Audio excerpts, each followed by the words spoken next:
The question says a dance group consists of 5 students from section A, 9 students from section B, and 7 students from section C. What is the fraction of students from sections A and C taken together? So in such type of questions, you should need to convert the statements to some understandable diagram in your mind, so you can understand that there is a dance group and there are 3 sections, and there are students from each sections. In that, from section A there are 5 students, from section B it is said there are 9 students. This is a column of students, and from section C we have got 7 students. Now it is asking what is the fraction of students from sections A and C taken together. So to answer this question, so it consists of a fraction, and the bottom number will be total students,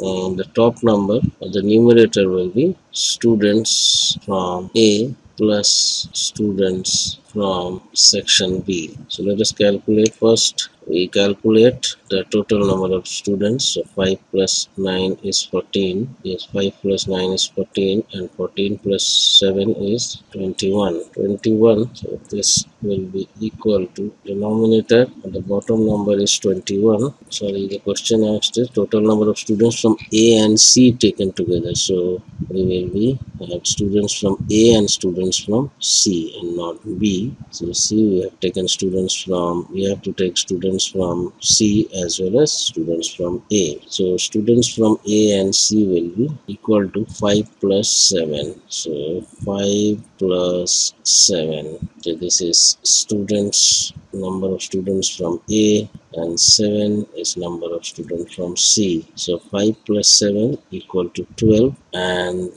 total number of students 21. So the answer is 12 upon 21. This is the fraction of students from section A and C taken together. Now at this point of time, let me tell you that there will be options for each of the questions, and the options may be either in this format 12 upon 21, or this may be reduced.